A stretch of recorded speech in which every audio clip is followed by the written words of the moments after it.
Welcome to Ridin So Cal with Tom Hicks, a talk show for all motorcyclists. Tom is the owner and founder of Southern California Motorcycles in Brea, California, and has a long history in the industry as a technician, racer, product research engineer, press relations specialist, and more. Ridin So Cal will cover topics from riding, events, training, and of course motorcycles. You can listen to the show on Podbean at www.ridinsocal.podbean.com, or you can find us on iTunes. So welcome to Ridin So Cal, the talk show for all motorcyclists. Now here's Tom. Well, thank you, Kelly. Hello, everyone. We are here another Thursday with Ridin So Cal, and I'm Tom Hicks. And I am your host here for Ridin So Cal. And today we have a very special guest. We have Skip Van Leeuwen. Now, I know a lot of our young listeners aren't really going to know Skip, but I tell you what, after this hour, you sure will. So with that, and a lot of our older listeners, they should remember him. Skip has been inducted into the American Motorcyclist Association Motorcycle Hall of Fame, and he's the founder of Van Leeuwen Enterprises. And he's just a wonderful guy that's got a hell of a history in racing. Thank you for being here, Skip. Well, Tom, thank you for having me. I'm so proud to be on the show, and I love motorcycles and the motorcycle people. It's my life. Well, you know, Sammy Tanner, who's kind of like my sidekick, he's out in Texas doing something or another. Sammy's been a good friend of yours for a lot of years. You were telling me you guys lived on the same street. Yeah, well, when he first come out from Texas, he just happened to move on Park Street. And I lived on one just across Woodruff, and he lived on the other side, and we became good friends. We both raced out of Bellflower Triumph, and Sammy raced the half mile, and I raced the TTs. And so we was both dirt track racers. And Sammy come out here, he was a young guy, and we're both the same age. Right. And I mean, Sammy was this little tiny thing, little skinny guy from Texas, and I thought, well, he can't ride. He can't ride a motorcycle. And he used to take a bike to Ascot and go around and throw it up high and go in the most horrible two-wheel slides you've ever seen. I mean, the crowd just went bananas when Sammy was out there. I mean, he was a showman. Yeah, Sammy still is, actually, but just in a lot of different ways. You know, for our listeners here, let's talk a little bit about the racing through the 50s and 60s. The AMA racing, to win the Grand National Championship, you had to race 5 different styles of racing. Correct me if I'm wrong, but that was short track, TT, half mile, mile, and road racing. Right. Correct? Yeah, had to race them all. And you literally had to have 3 different bikes? Well, you'd have more like 6 or 7. You'd have a lot of them. Yeah. Wow. Yeah. Wow. And so, consequently, if you was going to be competitive, you had to have a sponsor. Right. You know, and back then it was Triumph, Harley, Norton, and BSA. Excuse me. Right. And so that was in the 60s, Right. and 70s. I'm talking about. And then the Japanese started coming around strong right in the early 60s. I mean the early 70s.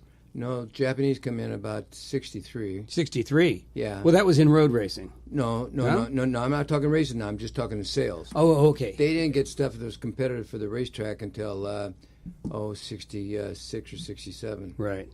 And then it was just like the desert racing and off-road and stuff like that. Sure.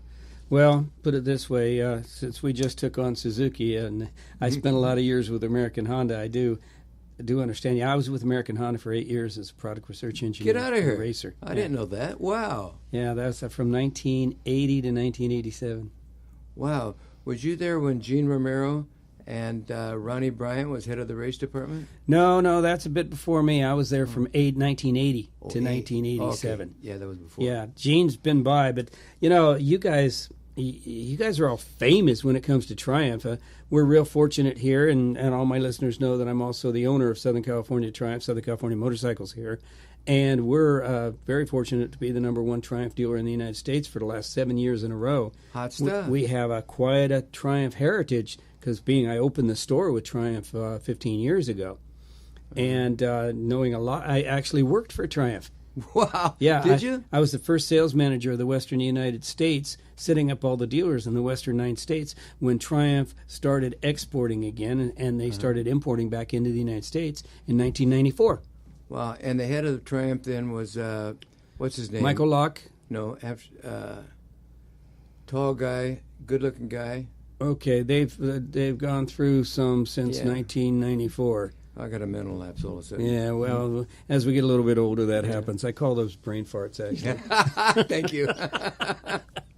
But with that said, so let's talk a little bit about the racing itself. Now, you know, we road race kind of explains itself, but and half mile and mile. Half mile is a half mile oval, and a mile track is a mile oval. Short track and TT, the other two forms. Mm-hmm. Okay, let's talk a little bit about that. You were a TT specialist. Yeah, a TT is run on a dirt track, and it's usually run on the same track where a half mile is run, but they got a right turn and a left turn and a jump. Right. And so it's all the stuff that a normal rider would be exposed to. That's why I liked it so much. A lot of the guys who rode the half mile couldn't ride a TT because they couldn't take a right-hand corner. Yeah, they didn't know how to go right. Or a jump. Yeah, or a jump, yeah. And so, consequently, guys like Sammy Tanner and Neil Keane and Al Gunner and Jack O'Brien and those guys weren't good at the TT. Well, Jack O'Brien became good at it, but the other guys didn't even try it, you know. Well, Kenny Roberts, who won the Grand National Championship, I think 3 times before he went to Europe, he had to race all of them. I remember him, he took to it pretty good. Were you still in it or around it when Kenny came on the scene? Yeah, I was the top of the heap then in TTs nationwide, and along came Kenny Roberts. Oh, wow. And Gary Scott, yeah. And they made expert, and they set their sights on me. Sure. I mean, I'd come in after a race with those guys. I'd have tire marks up and down my legs and everything else, man. I mean, they're on both sides of me. And Kenny and Gary Scott were so good. It was so good. And I could see my days were numbered when they come along. Wow. Well, did you ever have a chance to pursue the Grand National Championship? Yeah, one year I was leading the point standings. Wow. But I didn't want to pursue that. I really didn't. I didn't want to race. And I don't like to say this too much because I don't like to bum kick the sport, but all the guys I knew that got boogered up or killed were on half-mile races. Mm. And the track at Ascot was a granddaddy of all dirt tracks. Oh, yeah. And when you traveled around the United States, they didn't consider you one of the Joes unless you won at Ascot. I mean, really? Yeah, that was a yardstick for everybody. No kidding. And but the track was made out of clay, and they'd race at night, and it's near the ocean, and the moisture would come up, and the track would get real sticky, tacky. The traction was just unbelievable. And the problem is, if you fell off, you hit the dirt, and I mean, it would scrub off 50 miles an hour on the first bounce. Wow. And then by the time you stopped, the other guys come along and were still running 110, 15 miles an hour. So that's where the injuries come in. Wow. So anyway, I didn't pursue that much because I didn't. I was a little chicken, probably. No. You had your expertise, and obviously, when you're good at something, you really want to pursue that. And you were fantastic, from what I understand. And they called it. Now, what was the best? What's the tourist trophy steeplechase? What's a steeplechase in that sense? Well, that came from England. And probably from the Isle of Man. They call that a TT, but it's really a road race. But Tourist Trophy come along with in when they start setting that up on dirt tracks, and so they call that a TT also, right. Tourist Trophy. And that got the biggest. And you asked me if I was in the hunt for number one.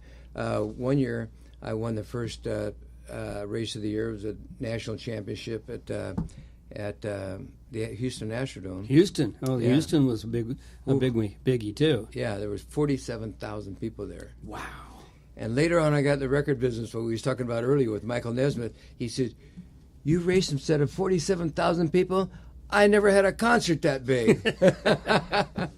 But it was a standing room only. Wow. And then I was the first one to score points, and then they had a short track, and I got third in the short track, so I was number one in the United States. So everybody said, "Okay, Skip, you got to ride the half mile, and let's go for it." They wanted so, you to go. Yeah, okay. So I go to Ascot, leading the point standings, and they throw the flag, and I go into the corner, and just a hell of a crash. Boom, boom, boom, boom, and I'm unconscious. Take me to the hospital, unconscious. So that was my end of the quest for the number one plate. Wow. So if you didn't make number one, you went back to your old number. If you got number one, Sure.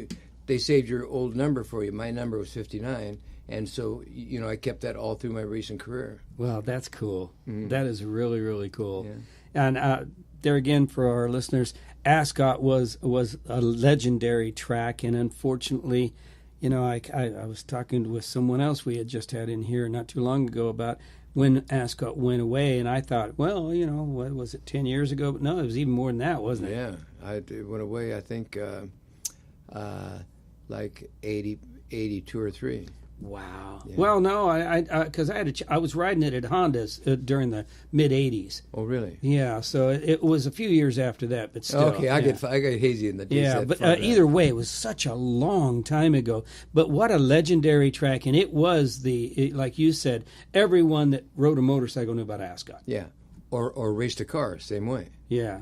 On the midgets and the sprint cars, they had the biggest.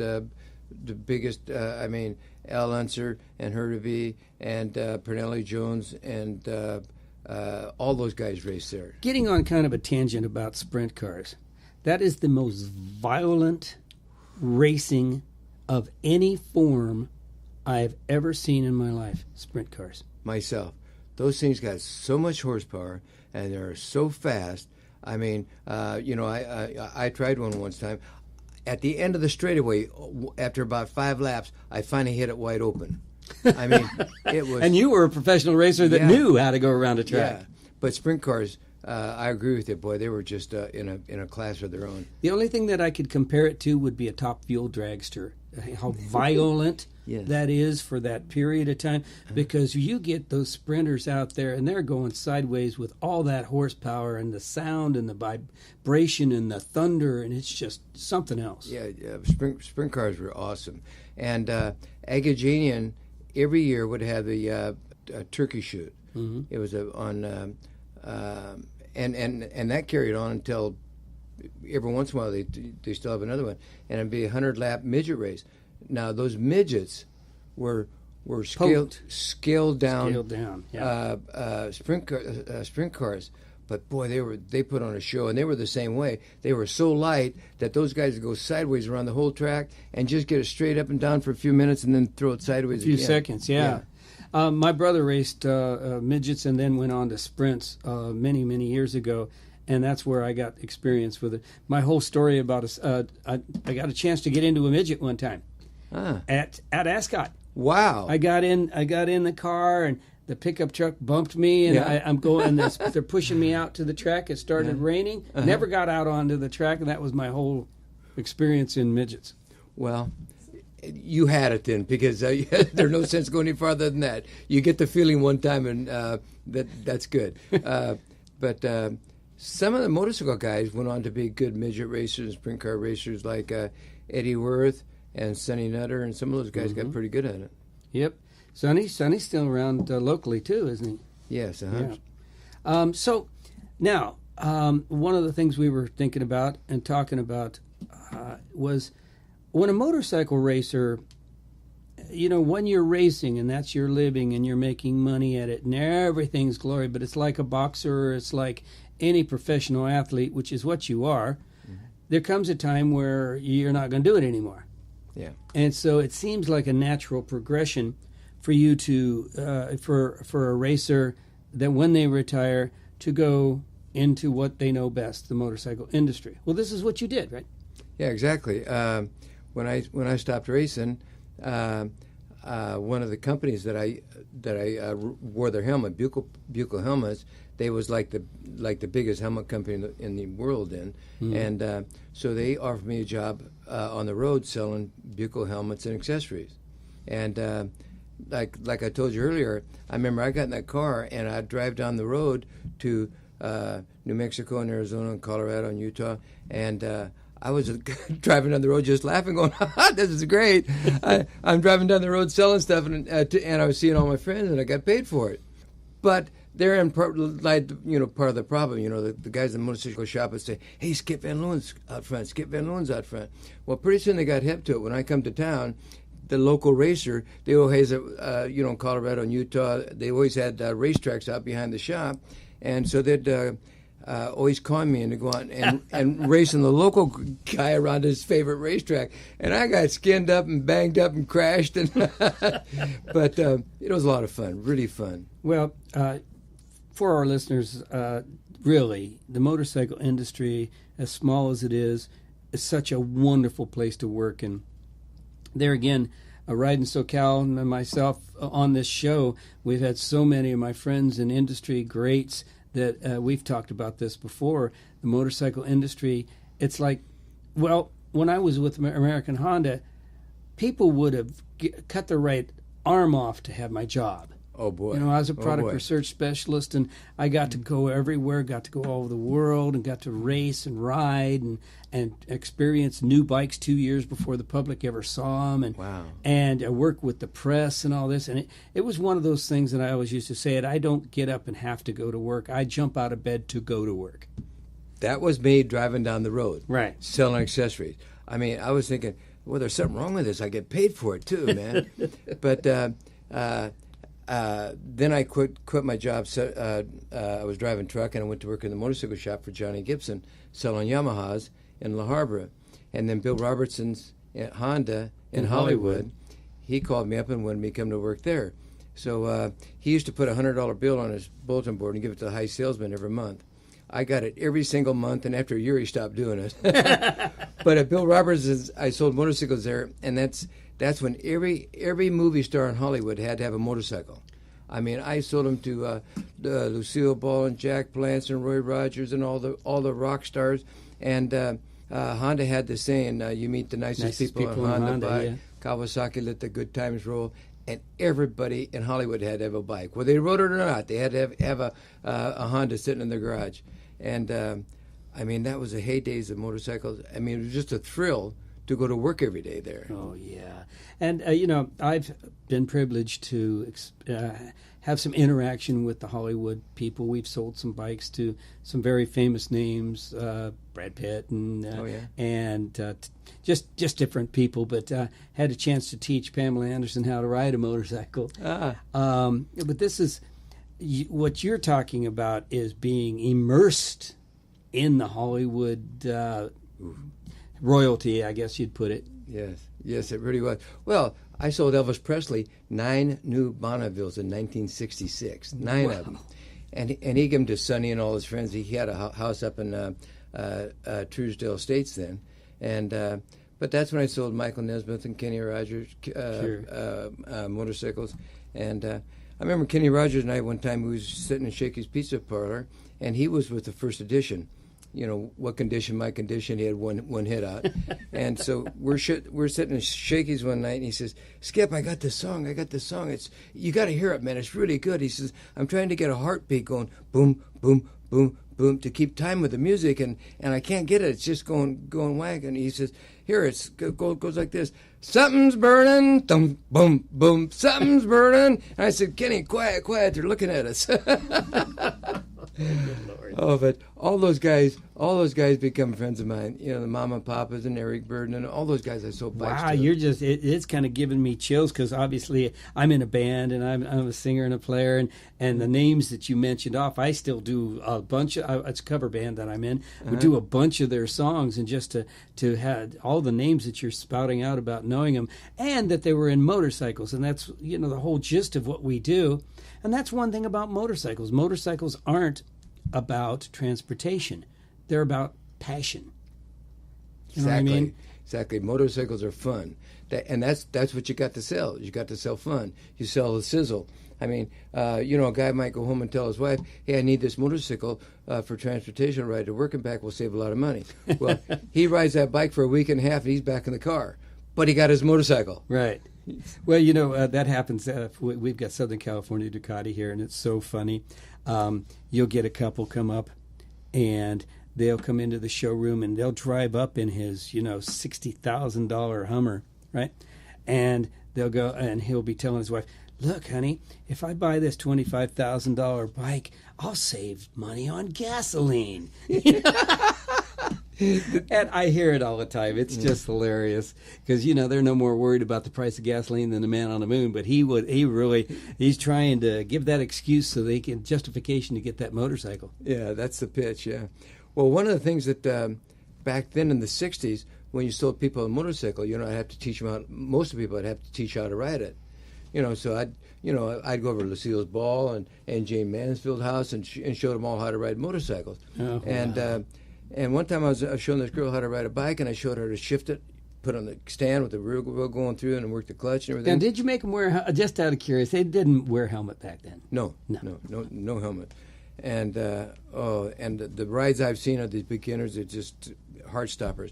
And so I got in the back with this girl, and we're going down the road. I'm sitting on back of her, so I let go of the handlebars and said, "Here, you take them now." And I told her what I was going to do. And so she went like this, right into the cars. Oh. And I'm bounced off the cars like that. I said, "What's the matter?" She says, "Well, I don't know how to steer it."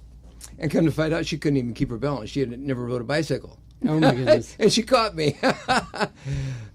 Wow. Yeah, that's, we are so fortunate nowadays to have the Motorcycle Safety Foundation. Yes. And now probably the hundreds and hundreds of thousands of riders that have started. That's how they got on a bike for the first time. Mm-hmm. And it's absolutely wonderful. But there's still that contingent, I'm sure, all over America says, "Well, I can ride a bike," and you just get on it and start riding it. And boy, I know I took my lumps because I didn't go through an MSF course back when I first started riding. Well, back then we didn't have a helmet law in California. Right. And I'm always for less government. As I am. But the motorcycle industry had to get together, because our fatality rates were way out of whack, and we had to get together and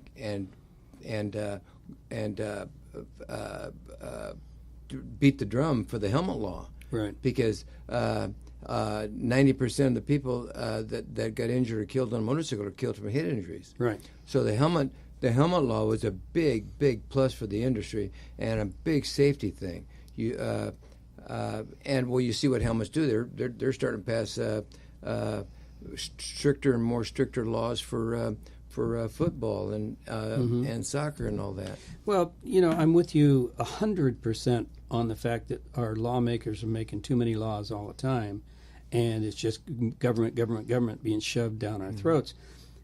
There is that, that problem that we hope and think that people are smart enough to wear a helmet without being forced to. And that's as you know, that's the whole problem. Now, granted, once in a while, I would like to be able to go down the street to the store, ride around the neighborhood, just really cruising and not wear a helmet. I would love to do that, but I can't. But I'm smart enough if I'm going to be out actually riding somewhere, or especially riding on the freeways, even though the freeway's safer than riding in town. I always wear a helmet. Yeah. Well, of course, it was a lot, but I mean, I always would. I live in the Hollywood Hills, so I like to come home at night and go, take a little ride through the hills. Sure. The wind going through your hair and the freedom feeling of that whole deal. But most of the accidents occur within 10-mile radius of your house. Mm-hmm. So putting that helmet on is well worth the time and whatever comfort you think you're losing. It's like putting a seatbelt on your car. Come on. Well, actually, riding a helmet, once you get over about 20 miles an hour, wearing a helmet's much more comfortable than not wearing a helmet. Yeah, it absolutely is.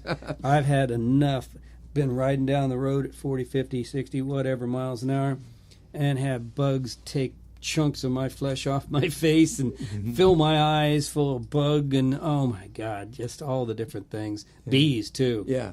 Oh, and you hit a June bug in August, and boy, that'll hurt you. Well, one time, and I don't know if I can describe this over the radio properly, I had my sunglasses on, and a good-sized bug, and I don't know what it was, hit me right between the nose, right where your glasses touch your nose, and his entire crust and everything stayed on the outside of my glasses, and everything fluid in his body went right into my eye. Oh, the worst. Oh, man. But there again, that's why you just can't beat helmets. Right. Especially when it's cold, too. Yeah. Uh-huh.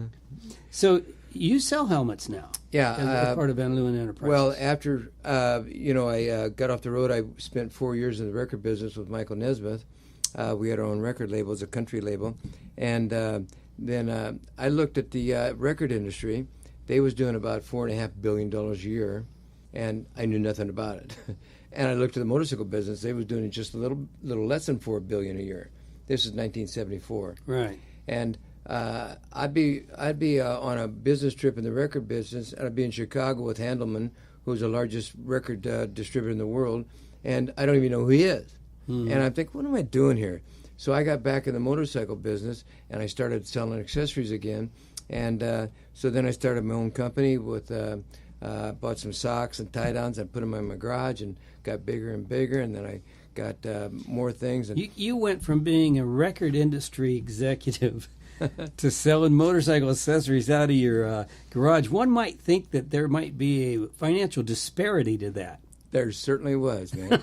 Certainly was. I mean, I took, when I got out of the record business, when I left Bill Robertson's Honda, I got into selling wholesale accessories for Bucco products, and I took a 2/3 cut and pay to do that. Wow. But I knew couldn't go any farther at Bill Robertson. They had all family in there. And then when I went in the record industry, I got a huge raise. I mean, I was vice president. I had Learjets and limousines and corner suites at the Essex House I was telling you, and it was bright lights and limousines and girls and parties, and it was just crazy. And anyway, so I got back in the motorcycle business, and man, I did take a hit. It sure seems like a demotion on a lot of levels for me. Oh boy, from what you're talking about. It was, and now I'm working for wages, and it was really skinny getting started, man, really skinny. I would leave on a 6-week trip with $40 in my pocket, and I would get to Salt Lake City, and my brother would have to wire me $20 or $30 to get to the next town. Oh, good Lord! I remember being in Denver on Saturday night, taking helmets to the pawn shop and selling a $60 helmet for $2 for gas. Wow! But it was fun. It was fun, yeah. Tom. You know the feeling when you first start. Well, take for instance, I was a warehouse supervisor and forklift driver at a place called National Plywood, and I got the opportunity. And I had a wife and a kid in a house in Norwalk, and I had Norwalk. I grew up in Bellflower. Yeah, I lived in Norwalk and Bellflower for a long time. I graduated from Bellflower High School. Wow. So I had an opportunity to go to work for American Honda at less than 1/2 of what I was making. And I was such the enthusiast that I made up for it by opening up a kind of a motorcycle shop in my garage. And I would work all day long at Honda during the day, and then I'd come home and work in my garage for four hours or so, working on bikes to supplement to be able to raise my family. I know the feeling. I know the feeling, boy, and that's what motorcycles will do to you. Boy! I mean, it's a way of life. It's fun, and and you can share it with everybody. I mean, motorcycles. It was such a thrill. I remember one time I was like 19 years old when that picture was taken. I went up to this racetrack up in Central California. It's called Selma Speedway, and I won the heat race, trophy dash, and main event. And they run a progressive program. And here was guys like Dick Dorstein and Dick Mann and the Bostroms and guys like that, guys I just wanted to touch. And I made a clean sweep. Oh, clean sweep as a novice. And I did that 3 weeks in a row. And I was, like you, I was driving a truck, highest paid job in the Teamsters Union. And after 3 weeks, I went back and quit my job. And I had a wife and 2 kids. And Sammy lived down the street from me. Well, you know what? We're going to continue these stories. We're going to take a break right now. I'm Tom Hicks. This is Ridin So Cal, and I am here with Skip Van Leeuwen. We'll be back with you in a few minutes.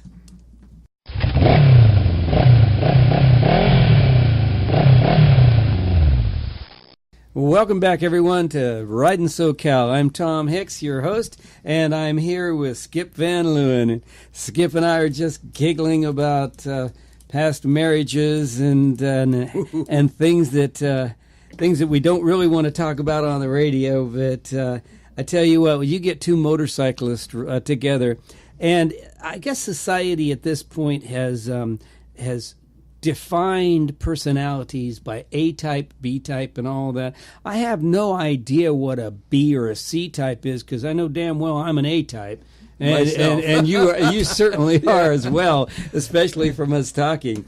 So one of the things I've got to go back to how much fun you must have had with the celebrities in Hollywood with motorcycles. I mean, like I said, just a little chance that I got to spend a little time, with some of the current greats like Pamela Anderson or Brad Pitt and some of the people that I've been very privileged. You couldn't count them on both hands. Oh man, and the thing was, all those people wanted to have a motorcycle, and they all wanted to go to Ascot with me. I mean, so Michael Nesbitt and Kenny Rogers and all those guys would always go to Ascot, and they thought there was heaven, and it was the craziest thing you ever seen. And if you see a TT and you're down there on the track, I mean, it's pretty staggering, and it was. That must have made a lot of commotion up in the stands too. Oh yeah, and it was. It was a thrill. It was a thrill that I can't even tell you about. And racing motorcycles, it's not like baseball or football or basketball. You got people around you, people help you. It's a one-man deal. Mm-hmm. I mean, it's you and that motorcycle. And if you don't win, you can't blame it on nothing. I mean, it's your own fault. And I was fortunate. That year when I was a novice, I was the only guy to go totally undefeated the entire season. Really? Yeah, when every race I sat in, and that's when Triumph picked me up, and very wise, wise thing to do. Yeah, it was. It was him. But I want to tell you what, there's not a thrill in the world as big as winning a motorcycle race. Nothing you can think of. Throwing a touchdown pass, hitting a home run. I mean, there's always other people. Sure. That, I mean, this is you did it, and it's you and that bike. And I remember when I won my first race. It was on Wide World of Sports, my biggest race, one of the biggest races, and I come in and there was thousands of people. The grandstands were packed. They're all cheering and shouting. And I come up there and I looked at all that. I mean, tears started rolling down my cheeks. It was such a thrill. Wow! And it was. I just wish everybody could have that thrill one time. Well, I am fortunate enough to have had that thrill. I was a road racer. Oh, wow. That's Honda. Great. So, yeah.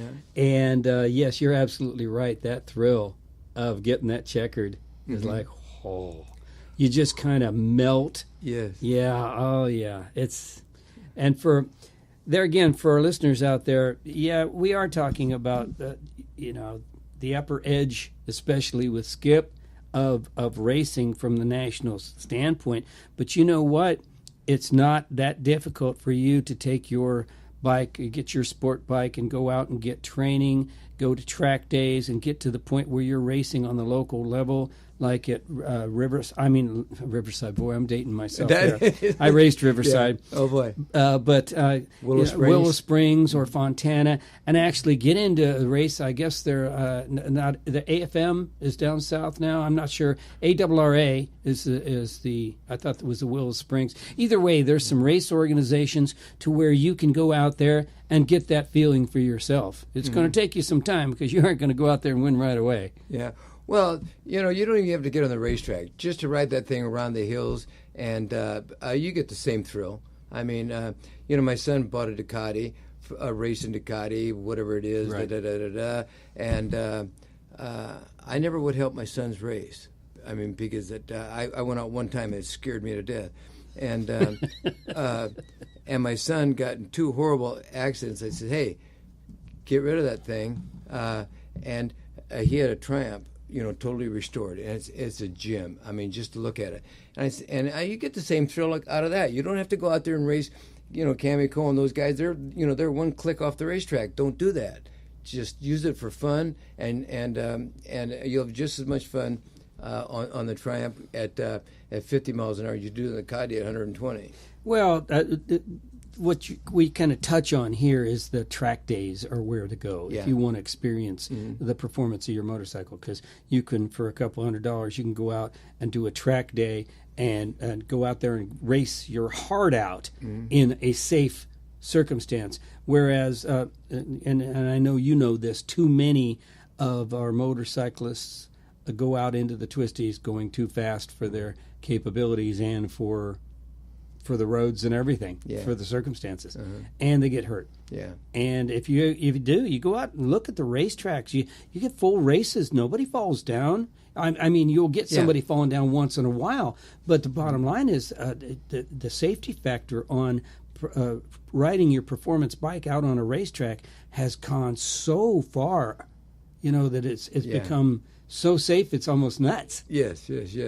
Well, when I started to tell you about the thrill of winning and the agony of defeat, I was 20 years old. I borrowed money from my sister, and I went down to the Triumph Johnson Motors, who was the importer of Triumph in those days, and Wilbur Cedar took me, or Bill Johnson took me off the side and gave me a $100 bill.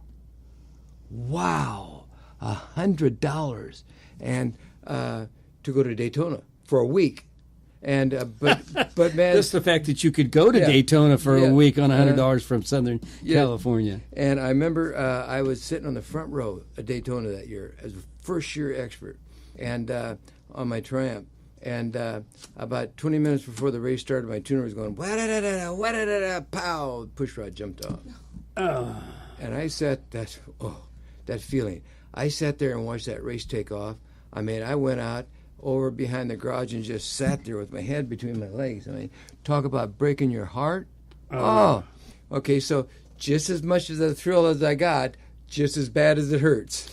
The ups and downs of lives, and when you are pushing it out there so hard to achieve a goal, those ups and downs mean a lot more than just going back and forth to work in the course of a day. Yes, it does. Wow.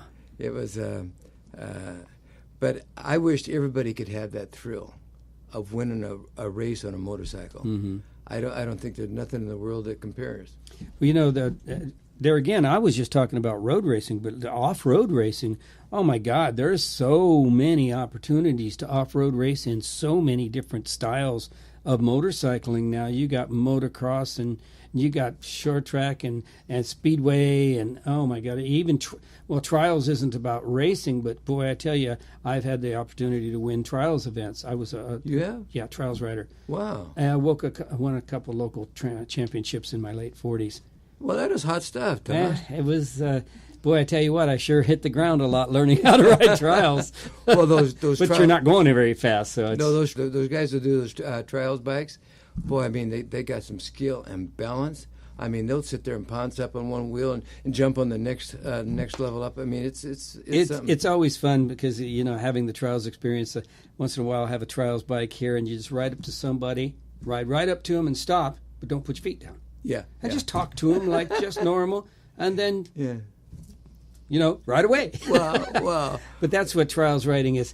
And there again, for our listeners, trials, the sport of motorcycle trials is so inexpensive that it's nuts. Mm-hmm. They have trials events all over the United States, but Southern California, they have their trials clubs and things, and they have their events, and you can win your championships or your events. And it's just, you pick up a trials bike for $3,000, used, and go out there and learn how to do trials. And cross-training, trials is incredible cross-training, good cross-training for if you want to compete in a different event, because it does. Yeah. Gary LaPlante, who has Motor Ventures, is just a real story of that. We were together at American Honda, and I was a product research engineer for the street bikes. He was a product research engineer for the dirt bikes. And we'd go out and we'd do all kinds of things with the press and do things together. He was incredible on a dirt bike. Oh, I mean, he could wheelie up rutted dirt roads just on one wheel all the way to the top of the hill. Yeah. It didn't matter. He could do anything on a dirt bike. Mm-hmm. And I was a pretty good racer, a road racer, right? Well, you must be pretty damn good doing trials and road racing. Well, I was getting at that. I didn't start trials until well after I'd retired as road racer. What I'm getting at is how trials makes you so good. Gary wasn't a road racer. He had a street bike, and he was a pretty good street rider, but he'd never been on a road racetrack. So I get him on the road racetrack with me. Next thing you know, he's hauling butt. He just took to it like a duck to water. Wow. I mean, that was what his trials experience had given him, that balance, and all he had to really do was learn the speed and the traction. Yeah. Well, that's what I liked about TTs, because you took right turns, left turns, right. Slow corners, fast corners, and see, road racing was the same way. You had all types of corners, all kinds of surfaces to do that. And when I first started racing, I was like 21 years old. Well, Evel Knievel come out here from Butte, Montana, and he wanted to be a racer, and so consequently, me and Knievel became very, very good pals. We grew up together, and then see, he wanted to be a motorcycle racer. He wanted to race TTs and quarter mile and short track. But that year they took the novices and they switched them from big bikes down to 250cc, and Knievel was a big guy, and that 250 wouldn't haul him around. So hence he decided he was going to start this jumping stuff, and the only reason he started jumping was because he couldn't ride the 250cc in the dirt track. Yeah. Absolutely fascinating. And Knievel and I became very, very good friends. And one time, I mean, would go out to lunch and we'd eat our lunch as fast as we could and run out the door so the other guy had to pay. And then he's crying the blues. And Gene Romero and these guys would stay at my house during the Nationals. Oh, good Lord. Legend after legend. Yeah, and so Romero and Palmgren's at my house, and Knievel, we go out to dinner the night before, and we all pitch in some money, and Knievel goes light again. And the next morning he shows up in a brand new Rolls Royce at the bottom of the hill, honking the horn. Hey, come on down. Well, anyway... And then I didn't hang out with him for a little bit. I'm racing, and he's doing his jumping stuff. And he come to Ascot and did a jump at Ascot, and it was on Wide World of Sports. It was in 1967. And Agajanian was such a good guy, J.C. Agajanian. He paid us, the racers, 40% of the gate. Nowhere in the United States did they pay the racers a percentage of the gate. Just J.C. Agajanian did. And you made more money at Ascot than any place else in the United States. Well, Knievel did this jump and jumped 13 cars, and it was just staggering, the distance. I mean, it just took your breath away. And they give Agajanian, I don't know, $5,000 I think for that, and Agajanian give us 40% of the TV money even. And I won the main event that day, and it was a Wide World of Sports. And my mom and dad watched it at home after church. Everybody come home and watch Wild World Sports every Sunday, and I won it, and I made $1,750. And in those days, that would buy you a brand new Honda pickup truck. And a brand new Honda 750 and leathers and helmet. Yes. I mean, and that was the largest dirt track race ever pay off to that date ever, and so now Knievel goes back to Butte, Montana, and he starts jumping, and then he comes in. He's staying at the Sheridan Universal across the street from my house, and so I go up there and have dinner with him one night. And here's Telly Savalas and all these movie stars around there. Nobody is paying attention to anybody, and they're lined up out the door and down the hall to get Knievel's autograph. And I say, Knievel, you pulled off the greatest rip in history, man. They'd be getting my autograph, not yours. I mean, I couldn't believe what they're asking for Knievel's autograph, and so he was a showman. Oh, unbelievable! Everybody tries to jump, and his son tries to jump, and they all forget it. Knievel had magic. He was, and people say, oh, he did drugs. I knew him very well. He never smoked a joint. He never did anything. He drank wild turkey. That was it. And so anyway, so he says, I mean, I had no idea he made this much money this fast. So he shows me his check stub of his check for my Deal Toys. It was $360,000. Now, I don't know if that was a week, a month, or a quarter, but he made so much money. So he says, Skip, $50 fly back to Florida with me. I got my boat, and so I go back, and he's got a Learjet. We fly up to Fort Lauderdale, Florida, and he's got this boat. It's like 80 feet long, and he's got Skip Van Leeuwen painted above my stateroom on this boat. I mean, and the girls. There's 30 girls down there in bikinis are waiting to shuck Knievel. I mean, it's unbelievable, and the guys. And so we go hang out and big dinner and all that stuff, and it's all catered and Knievel, and I got no idea. I think I think this is all a stage for me or something, and the next morning, Saturday morning, we get up and there's 15 guys sitting down there, businessmen, and they're paying him $5,000 for a half hour to talk to him. $5,000 for a half hour, and Fred Bizarro's attorney said, and Knievel listens to pitch their trinket or beads or they want them to endorse. And I'm looking like that. I said, Knievel, what a rip. What a rip. You can't do this.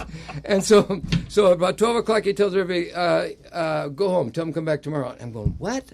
And so we go out, and he's playing golf with Stan Stanovich and Knievel. We go out to this Bonaventure golf course, and these guys, these millionaires, are standing in line to play golf with Evel Knievel.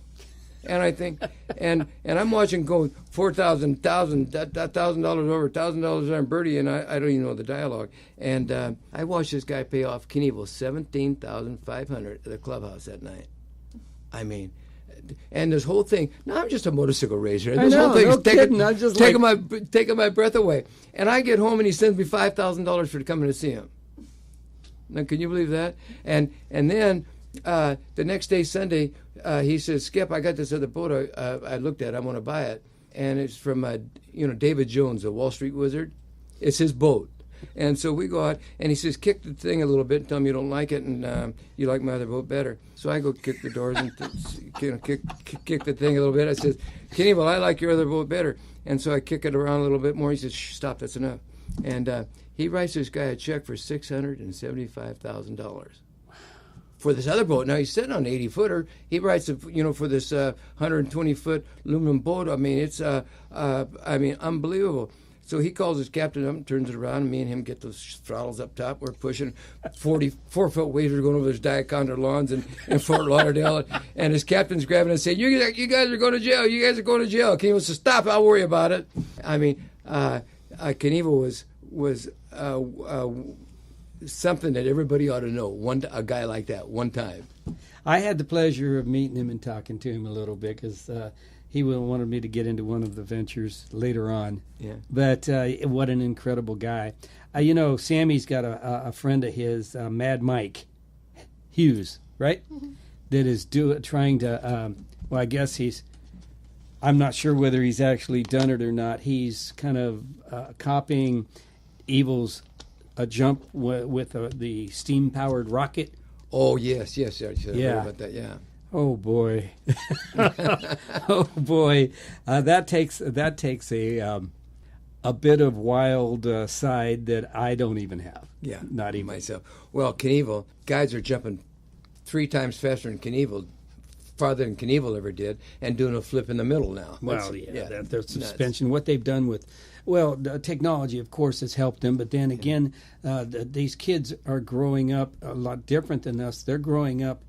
When we were growing up as kids on motorcycles, we went out and did it on our own. We didn't have anybody teaching us anything.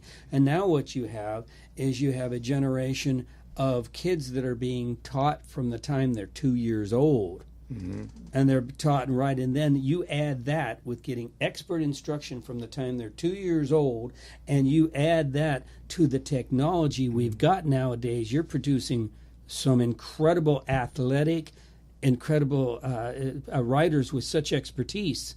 Well, and those guys, back in the day when I raced, the reason I didn't get hurt, and a lot of guys did, is I worked out an hour every day. I run, I jump and jack push-ups, and all those guys would come out here.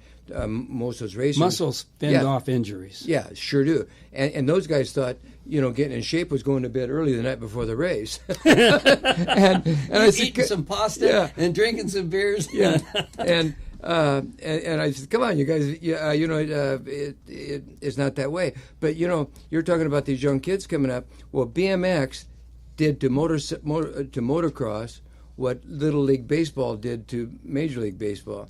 That's where Ron Fairley and Steve Garvey and all those guys come from. They come from Little League Baseball. Training from childhood. Yeah, exactly. Grew up with it.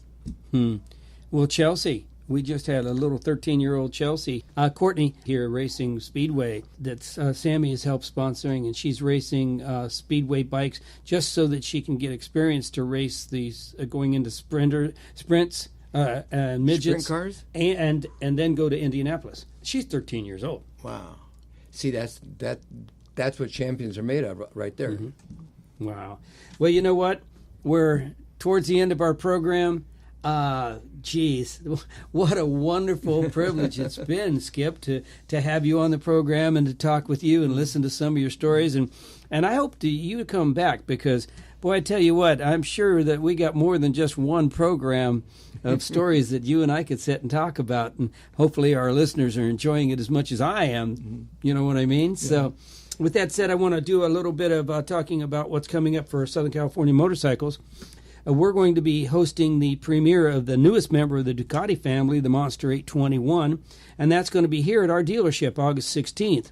It'll be 9:30 to 5:30, and it'll be a nice event. We're going to have an 821 available here for everyone to see. We're going to do the actual unveiling. There's going to be free food and drink and music and Ducati demo rides and a free gift to every person that comes while supplies last. So it's...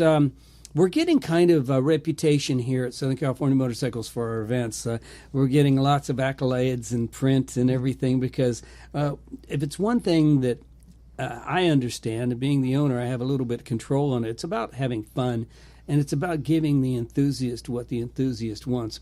That's why all the dealerships here are set up where I have Southern California Triumph, Southern California Ducati, Southern California Suzuki. They're set up as individual dealerships, kind of like you'd go to a car mall and you'd have Ford sitting right next to a Chevy dealer sitting right, and you can just go from one to the other because if you're a Suzuki enthusiast, you don't want to walk past 15 Ducatis and 16 Triumphs and BMWs to finally get to your beloved Suzukis. You want to go into a Suzuki Palace. Yes. And the same thing if you're a Triumph enthusiast. And that's something I understand here at Southern California Motorcycles, and it's the aura that I've tried to not only introduce but to perfect so that when someone comes here, they can go, oh, my God, I don't need to ever go anywhere else. So with that said, for our listeners, make sure you don't miss our 821 Monster unveiling and party we're going to have here August 16th from 9:30 to 5:30, and that's a Saturday. And go on our way. We put out a weekly little email blast, I guess you'd call it. That we call it Tom's Tidbits. I say a little bit in every one, but it's not so much a sales email blast as it is just more of an informational email blast from the dealership about things that, as a motorcyclist, you might be interested in. So, with that said, go to SoCalMotorcycles.com and sign up for our newsletter. And it's just put your email in there, and I don't sell these email lists off to anybody so that you get a whole bunch of other, emails, whatever they call it. But I don't do that. It's strictly something that we keep in-house here, and you can also get more information about us and see some real good pictures and everything on Facebook.com/Southern Cal Motorcycles. The name is a real irritant to me because Facebook tied up all the other names, but it's Southern California Motorcycles. But for Facebook, it's Southern Cal Motorcycles. So with that said, thank you again, Skip. Well, thank you, Tom. And I'm going to get one little blast in for the helmet I'm selling. Absolutely, yes. I got the new Suomi Divizioso helmet, and it's a replica with Ducati on it, Suomi. It's the lightest race helmet made. They're quiet. They're made out of carbon fiber, the latest trick stuff. The shield's made out of Lexan, bulletproof.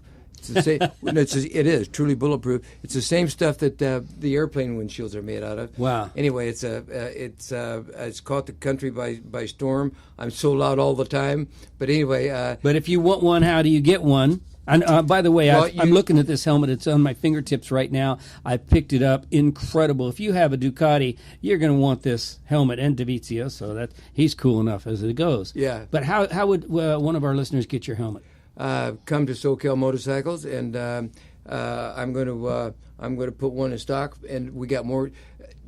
We got a lot more coming in. Containers come in all the time. So Well, cool. But anyway, Suomi's probably the hottest helmet out right now. Suomi is a great helmet. There's no doubt about that. So, and there again, thanks, Skip. And everybody remember that. So, with that said, I'm Tom Hicks, and this is Ridin So Cal, and we will be back with you next Thursday. Thank you for listening. For listening. For listening. For listening.